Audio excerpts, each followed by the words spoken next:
네, 말씀을 보시겠습니다. 자막에 스크린 나고 주보에 기록된 대로 요한복음 21장 요한복음 21장 1절부터 14절입니다.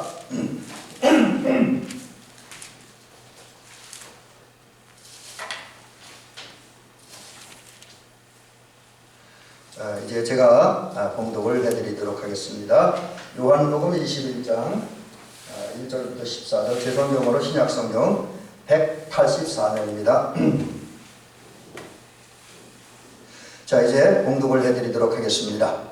그 후에 예수께서 디베리아 호수에서 또 제자들에게 자기를 나타내셨으니 나타내신 일은 이러하니라. 시몬 베드로와 디두모를 하는 도마와 갈릴리 가나 사람 나다나엘과 세베대의 아들들과 또 다른 제자 둘이 함께 있더니 시몬 베드로가 나는 물고기 잡으러 가노라 하니 그들이 우리도 함께 가겠다 하고 나아가서 배에 올랐으나 그날 밤에 아무것도 잡지 못하였더니 날이 새어갈 때에 예수께서 바닷가에 서셨으나 제자들이 예수이신 줄 알지 못하는지라. 예수께서 이르시되 얘들아 너희에게 고기가 있느냐 대답하되 없나이다. 이르시되 그물을 배 오른편에 던지라 그리하면 잡으리라 하시니 이에 던졌더니 물고기가 많아 그물을 들 수 없더라.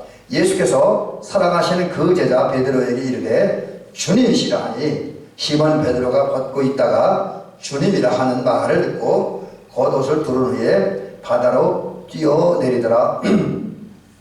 다른 제자들은 육지에서 거리가 불과 한 50칸쯤 되므로 작은 배를 타고 물고기 든 그물을 끌고 와서 육지에 올라보니 숯불이 있는데 그 위에 생선이 놓였고 떡도 있더라.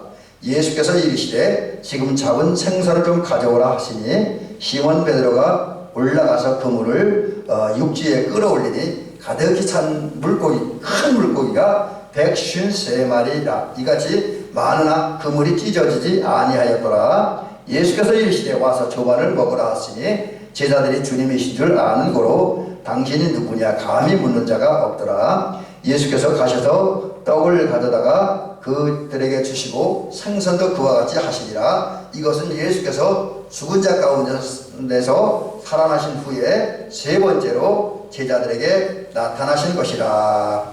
아멘.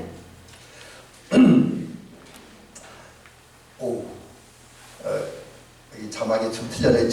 제목 자막이 주보에 기록된 대로 부활하여 제자들을 찾아오신 예수님, 이런 제목으로 우리 함께 말씀 살펴보면서 은혜 받도록 합니다. 먼저 우리 성도님들에게 또 저에게 우리 목사님에게 부활하신 주님으로 하는 은총과 기쁨, 은총을 통해 오는 기쁨과 평강, 그리고 부활의 승리와 능력이 충만하기를 주의 이름으로 축원합니다. 아멘. 아멘. 얼마 전에 말씀드렸던 것처럼 부활절을 2주 동안 연속하는 기분이 참 좋습니다. 행복합니다. 여러분도 행복해지시기 바랍니다. 자, 이제 오늘 말씀을 좀 소개를 드립니다. 오늘은 부활절입니다.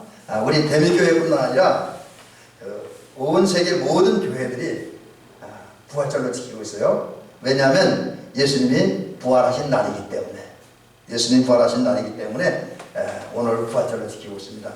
그런데 이 부활에 대해서 여러분들은 어떻게 생각하시는지요? 간혹 간혹이라 그러면 교회 안에는 간혹이고 세상에 나가면 널리 사용되는 말 중에 하나가 이 예수님의 부활을 믿지 못하는 그 사람 꽤나 있어요.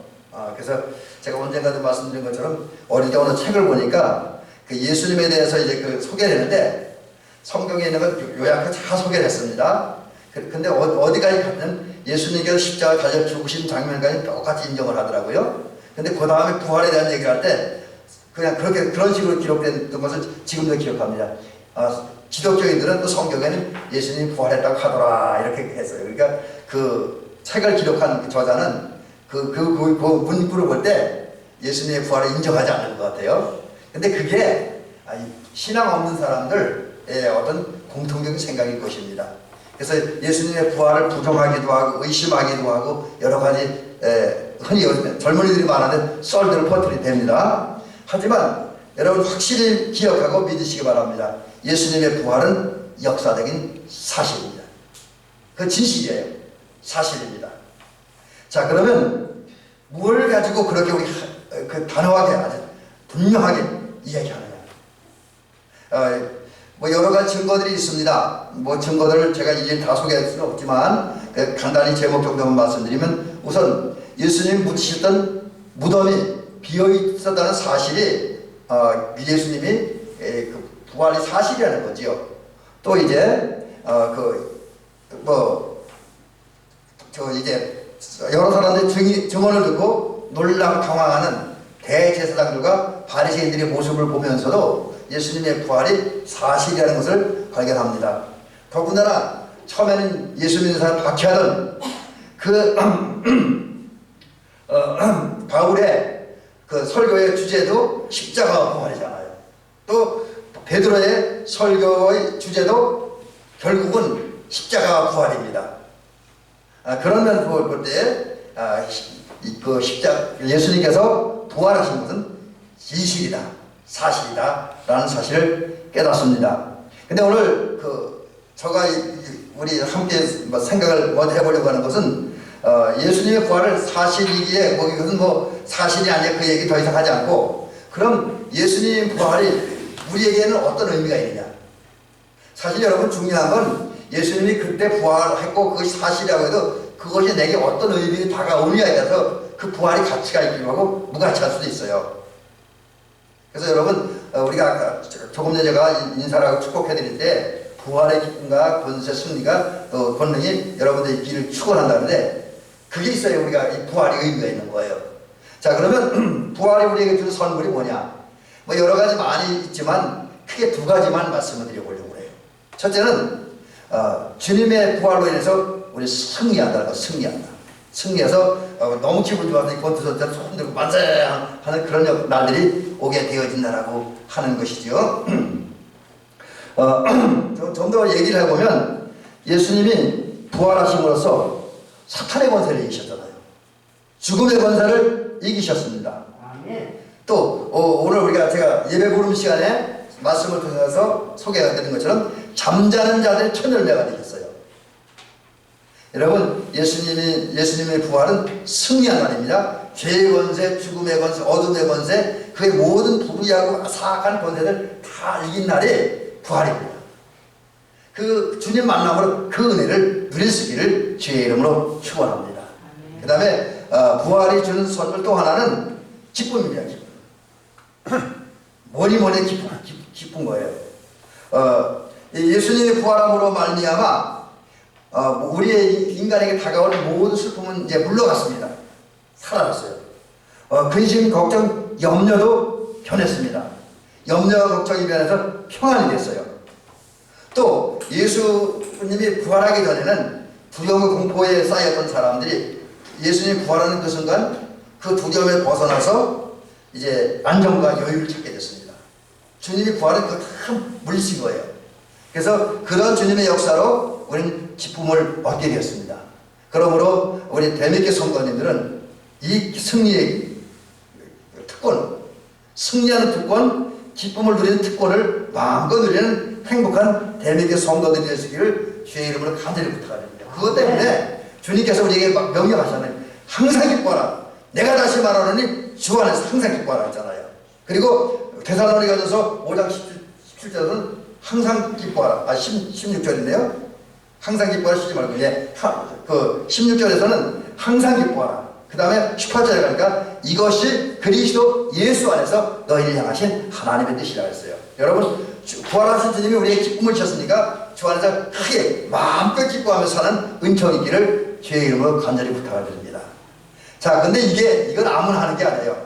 정말 주님이 주신 부활하신 주님을 만나고 그분이 주시는 기쁨과 누리는 것, 이거 아무나 하는 건 아닙니다. 오늘날 우리 집에는 많은 사람들이 있지만 예수님이 주신 부활의 기쁨과 감격, 그리고 행복하고 그러면서 부활하신 주님의 능력을 힘입어서 승리하는 삶을 살아가는 이들은 그렇게 많지 않습니다. 오히려 아주 작은 소수에 불과하다는 사실을 깨닫습니다. 이걸 발견해요. 그래서 우리 집에는 많은 사람도 있지만 겉으로는 없는데 집에 가보면 은밀한 데 가면 조용한 데 가면 깊은 데 가면 불안하고 공포스럽고 막 그래요. 가끔가다 이제 이렇게 집에서 방송을 본다든지 아니면 일반 TV 안 나오는 이제 유튜브 같은 데 보면 유명한 사람, 늘 웃고 사는 사람, 행복해 보였던 사람들이 어느 날 갑자기 이상한 상황에 빠지는 그런 기사들을 꽤 많이 봅니다. 그게 현대인에 살아가는 모습이지요. 여러분, 우리는 그런 사람들이 돼서는 안 됩니다. 비록 많은 사람들이 이거를 하는 건 아니지만 우리는 많은 사람들이 들어가지 못한 소수의 자리에 들어가야 돼요. 그 소수의 자리가 뭐냐? 바로 우리 그리스도인들은 부활하신 예수님을 만나고 그분의 은혜를 받아서 예수님의 부활해 주는 승리의 삶을 살고 기쁨을 누리며 살아가는 저와 여러분들이 될 줄로 믿습니다. 그러는 저희들을 주의 이름으로 간절히 부탁드립니다. 자, 근데 그러면 어떻게 해야 되느냐? 이것에 대한 대답은 이렇게 한번 드려보고 싶습니다. 우리가 결론적으로 이 부분의 결론을 얘기한다면 예수님 만나고 예수님과 함께 살아가야 돼요. 그래야 부활을 통해서 오는 기쁨과 행복, 그 다음에 승리의 삶을 살 수 있습니다. 여러분들도 많이 그러시겠지만 저는 과일을 참 좋아합니다. 우리 사모님은 저보다 더 좋아해요.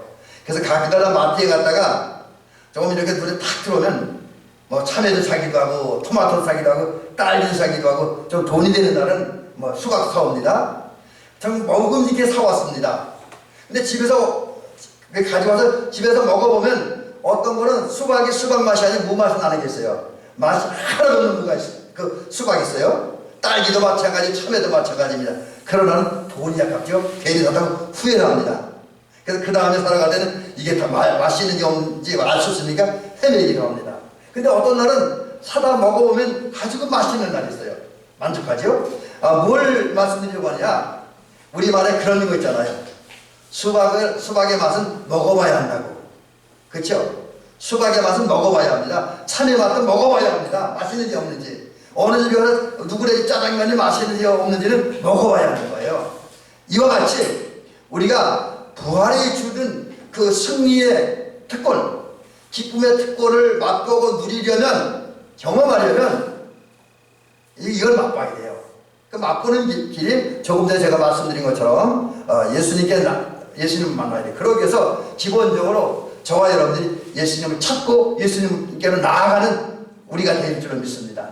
나가지 않냐고는 안 돼요. 예수님에게 나가고요. 그 다음에 나가는 걸 끝나지 않고 나가서 예수님을 내 안에 모시고 나는 예수님 안에 들어가므로 예수님과 우리들이 만나야 돼요. 만나야 돼요. 흔히 깊이 만나는 걸 갖다가 조금 어려운 용어로 인격적인 만남이다 그렇게 얘기를 하는데 저도 그 인격적인 만남 머리는 이해하는 설명을 못하겠어요. 이 언어 표현이 안 되고 우리 목사님은 어떻게 표현하는지 모르지만 저는 표현을 못하겠어. 그래서 사실 좀 여담입니다만 설교하면 가장 어려운 부분이 머리는 이해되는데 표현을 못하겠어. 아주 답답하죠. 근데 여러분 이게 저도 설명은 다 못 드리지만 어쨌든 우리가 예수님의 부활이 주는 승리의 삶을 살고 기쁨을 누리며 살려면 주님께 나가고 만나야 됩니다. 그러는 가운데 결국은 주님과 우리 사이가 연합이 돼요. 하나가 되고 그리고 하나가 된 다음에 그 다음에 늘 어떻게 살았냐면 에녹이 그랬다는 것처럼 주와 동행하는 주와 함께하는 삶을 살아야 저와 여러분들이 이제 행복할 수가 있습니다. 그게 부활의 기쁨, 부활의 감격을 마음껏 누리는 은총이 있게 될 줄로 믿습니다. 자, 그러면 이제 다시 말씀드리면 이것도 쉽진 않아요. 그래서 우리는 늘 은혜라는 얘기 많이 하잖아요. 은혜. 여러분 우선 이 은혜에 대한 얘기를 하는데 이 말씀도 드립니다. 여러분들이 오늘 여기 나와서 예배를 드리는 것도 은혜입니다. 특별히 우리가 예수를 믿는다고 하는 것 이거 은혜입니다. 또 믿으면서 하나님의 주신 그 어떤 선물과 은혜를 따라서 감사의 예물을 드리고 실제 예물을 드리고 특별 예물을 드리고 이거 은혜입니다. 자, 그렇습니다. 특별히 저와 여러분들이 예수를 믿고 예수를 만나고 예수님과 하나가 되고 동행하는 것 이거 전적으로 예수님의 은혜입니다. 이거 예수님 은혜 아니면 못 믿어요. 이 사실 때문에 부활하신 예수님께서 저와 여러분들에게 주시는 은혜, 승리하고 그 다음에 기쁨을 누리도록 하기 위해서 은혜를 베푸셔요. 이거 은혜로만 우리가 누릴 수 있기 때문에 은혜를 베푸십니다. 그 은혜가 어떻게 나타나냐? 예수 그리스도에 나타나는 거예요. 하나님이 우리로 하여금 예수님을 믿을 수 있도록, 부활하신 예수님을 믿고 그분을 만나고 그런 가운데 승리하고 기쁨의 삶을 살 수 있도록 은혜를 주셔요. 또 예수님은 그것을 구체적으로 역사하십니다. 저는 오늘 본문 말씀을 읽으면서 새로운 것을 많이 깨닫습니다. 사실 제가 이 말씀 준비하면서 이제 이렇게 성경도 읽고 또 관계된 여러 가지 서적을 읽으면서 이 말씀은 제가 좀 해석했던 부분이 또 설교했던 부분이 좀 아쉬웠다 하는 걸 느끼는 게 있습니다. 이제 그 얘기를 오늘 이 본문에 좀 말씀드려보려고 겁니다. 자, 그러면 이제 부활하신 예수님께서 오늘 특별히 본문에 등장하는 7명의 제자들이 있습니다. 오늘 본문에 보면 여기 시몬 베드로, 도마, 그 다음에 나다나엘, 그 다음에 이제 세베대의 아들들이니까 이분들은 야고보, 요한을 말합니다. 근데 그 다음에 두 제자는 누군지 몰라요. 성경이 주석을 보니까 이 사람일 것이다, 저런 사람일 것이다 라는 추측은 하는데 근거가 없어요. 추측만 뿐이지. 그래서 이제 두 사람은 누군지 몰라요. 어쨌든 그 7명의 제자들이 그 부활하신 예수님을 만나고 그 다음에 연합되고 믿고 그리고 그 안에 살면서 그분이 주시는 은혜와 혜택을 받도록 하기 위해서 주님이 역사하십니다. 일하래요. 이제 그 일이 어떻게 나타나냐? 오늘 이게 이제 이 말씀 드리고 말씀을 마치려고 하는데, 첫째는 예수님께서 7제자에게 나타나셨습니다. 7제자에게 나타나셨어요. 여러분, 7제자가 부활하신 예수님을 찾아간 게 아닙니다. 예수님이 찾아오셨어요. 오늘 저와 여러분들이 이렇게 여기 나온 것도 우리가 온 게 아니라 주님께서 우리 마음속에 먼저 오셨고 우리를 이곳에 나올 수 있도록 우리의 생각을 주장하시고 우리의 마음을 주장하시고 우리의 발걸음을 인도하신 거예요. 주님이 먼저 역사하시는 겁니다. 자, 이제 부활하신 예수님이 우리가 성경적으로 얘기를 하면 제일 먼저 부활하신 날 누구에게 나타납니까? 막달라 마리아에게 나타났어요. 그리고 또 보면 이렇게 이것 때문에 제가 이 순서 찾느라고 한참 고민을 했는데 성경이 이렇게 뚜렷하게 구분이 잘 안 돼요. 좀 어려웠었는데 근데 이렇게 나름대로 읽고 정리하면서 막달라 마리아에게 나타나셨고 그다음 두 번째는 숨어있는 제자들 요한복음 20장에 보니까 숨어서 문을 꽁꽁 걸어 잠그고 있는 그런 제자들에게 찾아오셨습니다. 그 다음에 찾아온 게 오늘 본문에 등장하는 이거예요. 7제자. 7제자에게 찾아오셨습니다. 자, 그 7제자는 누구냐? 부활하신 예수님이 찾아온 7제자는 제가 조금 전에 말씀드렸던 시몬 베드로, 도마, 나다나엘, 야고보와 요한 두 제자 7명인데 이분들은 사실은 그 부활하신 예수님을 이미 만났어요. 이미 만났습니다. 예루살렘에서. 그러니까 조금 전에 제가 말씀드렸잖아요. 예수님께서 부활하신 다음에 막달라 마리아를 찾아가 만나셨고 그 다음 숨어있는 제자를 찾아가 만났다 그랬잖아요. 그렇습니다. 숨어있는 제자를 찾아와 만났습니다. 그런데 얼마 후에 그 7제자, 그러니까 그 예수님의 제자 가운데 7사람이 예루살렘을 떠나서 갈릴리로 내려갑니다. 그래서 지금 제가 지도를 올렸는데 눈이 좋으신 분들 보시기 바랍니다. 여기가 이제 예루살렘입니다. 여기서 여기 갈릴리. 그러니까 이제 거의 남쪽에서 북쪽, 완전 끝은 아닙니다만 거의 남쪽에서 북쪽으로 간 거예요. 꽤 거리가 됩니다. 근데 왜 갔냐? 사실 얼마 전까지만 제가 이걸 어떻게 해석했냐면 그 예수님을 만나는 낙창했다, 실망해서 내려갔다 이렇게 해서 부정적으로 이야기를 했습니다. 또 제가 여러 서적들을 찾아보니까 또 어른 목사님들의 설교집을 찾아보니까 실제로 그렇게 해석을 하는 분도 꽤나 많이 있더라고요. 믿음이 없어서, 마치 믿음이 없어서 낙창한 것처럼 그렇게 얘기하는 부분도 많이 있습니다. 근데 제가 이번 말씀을 준비하면서 이렇게 저런 자료를 찾아보다가 새로 발견한 게 이겁니다. 그게 뭐냐면 믿음이 없어서 낙창한 게 아니라는 거예요. 지금 지난주에도 제가 그 낙원에 대해서 지금까지 우리가 개념을 다른 얘기를 드렸었는데 오늘도 좀 그런 부분이 있습니다. 왜 거기 내가 예수님 만나려고 내려갔다는 거예요. 부활하신 예수님 만나려고. 이게 어디에 근거 두고 이런 얘기를 하냐면, 부활하신 예수님께서 그 제자들에게, 무덤을 찾아온 제자들, 그 어떤 성경에 어떤 데 보면 여인이라고 되어 있고 또 뭐 다른 분이 좀 이렇게 좀 분간하기 쉽지는 않은데, 어떤 데 제자들에게 말씀한 것도 있는데 갈릴리로 가라 그랬습니다. 먼저 갈릴리로.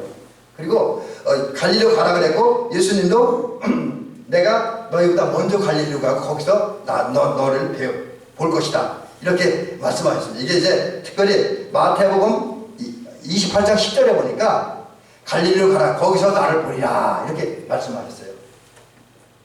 이 말씀을 근거로 해서 지금까지 우리가 말씀드렸던 베드로나 그 7 제자들이 믿음이 없거나 어떤 실망에서 간 것이 아니라 예수님 말씀을 듣고 예수님을 만나려고 갈릴리로 갔습니다. 자, 그 다음에 이제 갈릴리에 간 다음에 얼마 동안인지 모르지만 자료를 보니까 그들은 베드로를 중심으로 공동체 생활을 했다. 그래서 그 근거는 함께라는 게, 오늘 본문에 보면 함께라는 단어가 나오는데, 함께라는 것은 함께 예루살렘에서 갈릴리로 가고 거기 함께 공동체 생활을 했다, 이제 그렇다는 것입니다. 그런 후에 이제 어느 날 베드로가 뭐 그 며칠이 지나지 않고 시간적게 그건 잘 안 나왔는데, 어쨌든 얼마 후에 베드로가 나는 고기 잡으러 가겠다, 이렇게 얘기를 해요. 그러니까 이제 이 얘기가 뭐냐면 실망해서 간 것이 아니라, 이제 예수님 말씀을 듣고 갈릴리로 갔어요. 갈릴리로 가서 예수님을 기다리다가 좀 시간이 나니까 그냥 잠시 시간을 내서 고기 잡으러 간 거예요. 뭐 이거는 뭐 실망하고 이런 차원하고 다르다고 하는 거죠. 고기 잡으러 갔습니다.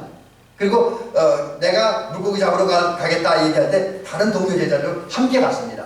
그리고 고기를 잡습니다. 근데 고기를 잡았는데 문제는 이겁니다. 그 고기 잡은 시간이 아니라 밤입니다. 밤. 왜 밤에 고기를 잡았냐면, 갈릴리 바다는 이 때가 되면 더위가 온다 그래요. 그리고 더위가 오면 얼마나 더우니 그 바다, 갈릴리 바다라고 갈릴리 호수라고 그러잖아요. 오늘 성경엔, 오늘 본문에 디베리아 호수라고 돼 있어요. 근데 그 물이 겉도문이 뜨거워진대요. 그래서 고기가 아주 생활하는데 불편하다고 합니다. 그래서 특별히 해가 많이 더운 때가 되면, 기온이 더운 때가 되면 이 물고기들이 낮에는 깊숙한 물속으로 들어간다고 그래요. 그래서 고기를 잡을 수가 없다고 합니다. 그런데 그랬던 고기들이 밤이 되면 그 바다나 호수물이 시원하니까 물 위로 오른대요. 여러분, 그 중동 지역은 이제 낮에는 덥고 밤에는 춥잖아요. 그런 기후적인 특성이 있으니까 이게 이해가 됩니다. 그래서 고기를 잡으려면 밤에 잡는 것이 훨씬 쉽고 많이 잡을 수 있다라고 그럽니다. 그래서 이 어부의 전문가인 그 베드로와 그 친구들은 이런 것을 활용해서 고기를 잡기 위해서 밤새도록 고기 잡았어요. 최선을 다했습니다. 근데 한 마리도 잡지 못했어요. 자, 그럼 왜 한 마리도 잡지 못했느냐? 여기 우리가 생각했은 건 이들이 실력이 없어서, 이들이 고기 잡는 방법이 잘못돼서, 이들이 정보가 없어서 이런 게 아니라는 거죠.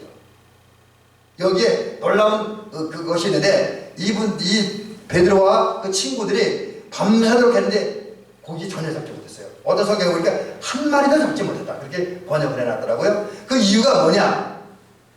이건 예수님의 특별한 계획이 있었기 때문에. 그러니까 좀 심하게 얘기하면 예수님 일부러 못 잡게 했다는 거예요. 좀 심하죠? 근데 제가 이렇게 발견한 자료들에 의하면 예수님이 일부러 못 잡겠다는 거예요. 그러니까 거기인데 일부러 못 잡겠는데 이들이 싫어서 실패하게 해서가 아니라 이들을 위한 특별한 계획이 있었기 때문에 못 잡게 특별한 이유가 있다는 거예요. 그게 뭐냐? 몇 가지 이유가 있는데, 첫째는 예수 없이 사는 인생은 허무하고 허탈하다는 거죠. 이걸 가르치기 위해서. 그래서 제자들에게 너희들이 나 없이 뭘 하는 것은 최선을 다한다. 즉 거기에는 아무것도 없다는 거예요. 아무 열매도 아무 가치도 없는 거다. 이걸 알려주기 위해서 일부러 거기를 못 붙잡겠다는 거예요. 그 다음에 두 번째 이유는 뭐냐? 예수 없이는 허탈할 뿐 아니라 아무것도 할 수 없다. 아무것도 할 수 없다. 이걸 가르치기 위해서. 반면에 예수님을 모시고 예수님 말씀 삶의 근거와 기초로 삼고 예수님 말씀에 순종할 때 성공할 수 있다는 이 사실을 알려주기 위해서 일부러 고기를 못 잡겠다는 거죠. 여러분, 이런 면으로 보면 우리가 살다가 때로는 실패할 수도 있고 잘못될 수도 있는데, 이게 뭐 다 그렇지는 않겠지만 어떤 경우는 우리를 견단시켜 훈련시켜 복시한 주님의 특별한 계획인지도 모릅니다. 간혹 그런 거 느껴요. 간혹 그런 거 느낍니다. 하여튼 그런 것 때문에 이제 그런 걸 가르치려고 하는 이유 때문에 결국 제자들은 아무런 고기도 못 잡았어요. 철저히 실패한 거죠. 근데 제자들의 문제는 이것만 있는 게 아니라 또 있어요. 사실 말씀의 순서 제가 본문은 저기 바꿔서 해석을 해드리는데 그 문제가 뭐냐면 이들은 좀 쉽게 얘기하면 요즘 말은 믿음의 눈이 어두웠어요. 믿음의 눈이 감긴 거예요. 그래서 예수님을 알아보지 못합니다. 오늘 본문에 의하면 예수님 이제 부활하신 예수님께서 찾아오셨는데 예수님이 머문 자리와 제자들이 고기잡이를 하는 자리는 성경이 50칸쯤 떨어졌다 그랬어요. 50칸쯤이면 이게 시골이 단위로 보면 약 200규빗되고 우리 시골 하면 90m 정도 된다 그래요. 그러니까 90m 하면 여기가 어느 정도 됩니까? 저기 우리 들어오는 입구 못 가잖아요. 그죠? 그게 먼 거리가 아닙니다. 자, 그러면 90m라고 한다면 그리고 그 시간이 날이 새 무렵, 아침 이제 동틀 무렵입니다. 그렇다고 한다면 무슨 결론이냐면 예수님을 못 알아볼 정도는 아니라는 거죠. 물론 아직까지 완전히 날이 밝은 건 아니고 또 안개도 끼었을 수 있고 뭐 이런 것 때문에 어려움은 있지만 예수님을 알아보기 전혀 불가능한 건 아니라는 거죠. 그럼에도 불구하고 제자들은 예수님을 몰라봅니다. 왜 몰라보느냐? 그 이유가 있는데 몇 가지입니다. 첫째는 생각의 문제입니다. 생각의 문제. 그래서 우리가 여러분 신앙적으로 은혜 받고 은혜를 누리려면 생각이 좋아야 돼요. 그 생각이 뭐냐? 이 제자들은 이미 부활하신 예수님을 만나게 됐지만 그 예수님께서 고기잡이하는 여기까지 오실 줄 몰랐다는 거죠. 전혀 생각을 안 하고 있었어요. 그 생각 때문에 결국은 주님을 알아보지 못했다. 그 다음에 자연적인 장애도 있습니다. 그러니까 이제 요건 이들 입장에서 변화하는 얘기예요. 그게 뭐냐면 안개도 껴있고 아직 날이 완전히 새지 않으니까 저 보기 어려웠다. 이런 의미도 있고요. 그 다음에 또 하나는 영적인 장애. 이게 가장 심각한데 왜 그럼 주님과 함께 3년이나 생활했고 주님의 말씀을 3년이나 들었고 주님의 하시는 일을 3년이나 보았던 이 제자들이 왜 이렇게 믿음의 눈이 멀어져 갖고 주님을 몰라봤느냐? 여기 뭐냐면 이들의 관심이 예수님께 모아졌어야 되는데 이들의 생각이 예수님께 집중되어 있어야 되는데 제가 흔히 말하는 단순하고 순수한 마음으로 예수님을 바라보고 예수님을 향해 있어야 되는데 그게 아니었다는 거죠. 뭐에 이들의 생각이 집중되고 마음이 집중되냐면 물고기 잡는 일에 우리 식으로 얘기하면 돈 버는 일에 출세하는 일에 권세하는 일에 정욕을 즐기는 일에 여기에 관심이 갔다 보니까 눈이 멀어진 거예요. 그래서 예수님을 못 봤다는 거죠. 자, 이러한 문제가 있는 이들. 그래서 전혀 예수님을 볼 수도 없고 예수님을 만날 수도 없고 그 결과 부활하신 예수님이 주신 기쁨과 행복을 누릴 수 없는 이들을 위해서 주님께서 역사하십니다. 그게 뭐냐면 부활하신 예수님은 오늘 본문에 우리가 그들 찾아오셨어요. 그들 찾아오셨어요. 근데 찾아오셨는데 오늘 본문은 그걸 어떻게 얘기하냐면 그냥 찾아오셨다 그렇게 얘기를 하고 나타나셨다 그렇게 얘기했어요. 나타나셨다. 이 나타나셨다는 말로 찾아보니까 그런 의미가 있더라고요. 원어를 보니까 제가 이제 이 부분은 원어를 단어만 하나 찾아봤어요. 그다음에 알려주었다. 알려줬다. 그 다음에 보여주었다. 이런 뜻이 있습니다.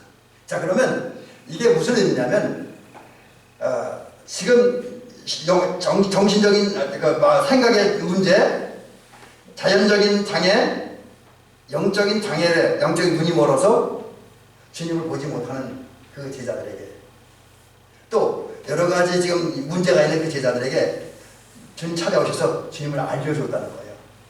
내가 부활했다. 내가 부활했다.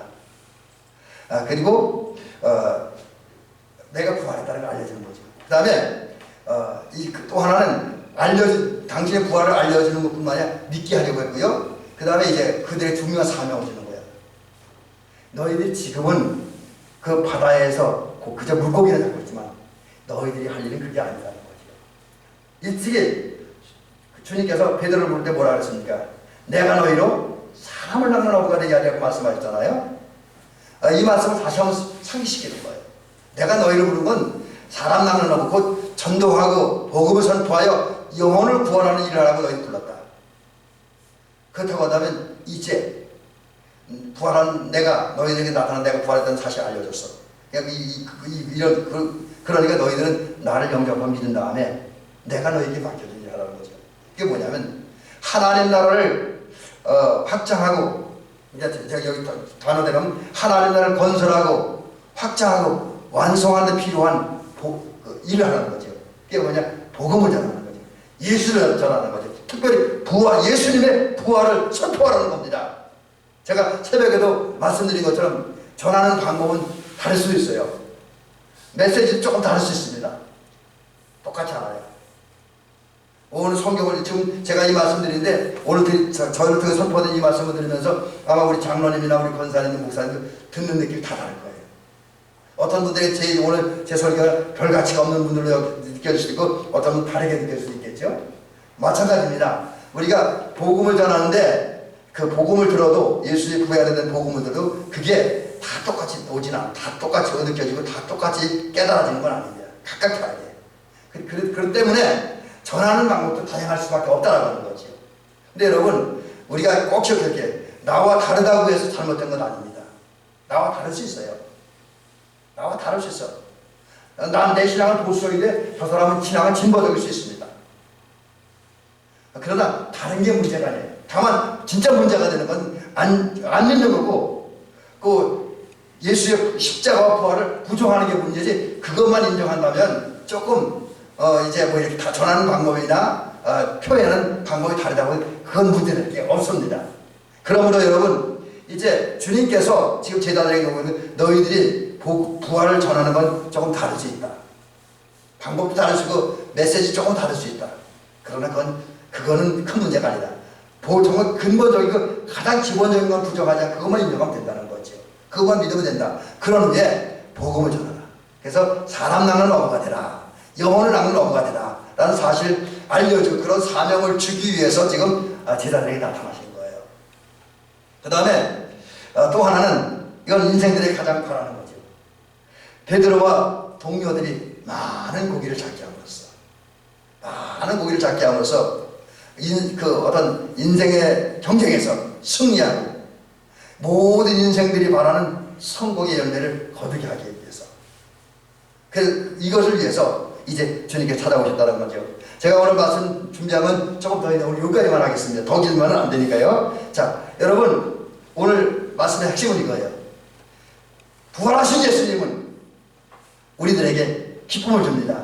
승리를 줍니다. 그 여러 가지 권세를 줍니다. 그리고 그것을 우리가 받아서 누리기로 합니다. 그런데 우리 인간은 한계가 있습니다. 우리 스스로 못해요. 그래서 하나님께서 우리로 하여금 그 부활하신 예수님을 만나고 그분과 하나 되고 그분과 동행하는 가운데 부활의 참맛을 알고 그래서 승리와 산 삶을 살고 기쁨의 삶을 살기 역사하십니다. 그래서 한마디로 하면 주님께서 그걸 믿고 이제 누리게 하기 위해서 우리를 찾아오시고 알려주시고 깨닫게 하십니다. 이게 우리에게 은혜를 주시려고 하는, 부활의 은총을 주시려고 하는 하나님의 은혜를 믿고 감사하시기를 주의 이름으로 축원합니다.